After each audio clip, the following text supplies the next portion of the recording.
Ma'am. Oh.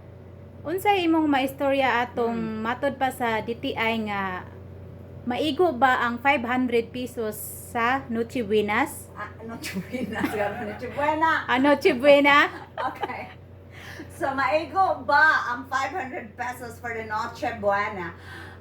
Maigo siya kung lahi mong paliton. Kay agyaman kung tumong ato sa kung pagkasabot hang, maingon siya, pwede na, kung mo ba ni phrase nga tama, pwede na kung palit spaghetti, macaroni, salad, daghan to siya mga panglitok nga putahe, no? Tama ba ko no? Spaghetti, macaroni, o sa pa to?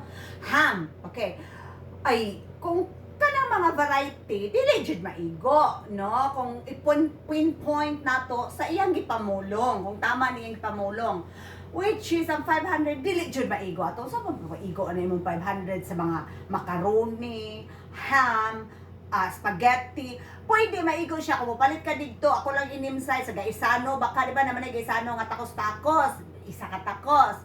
Dayon macaroni nga ibutang dagway atong ana o kanang ham baka nga slice basin pag maigo. Pero kung imong paliton nga ricados kompleto dili maigo, wrong.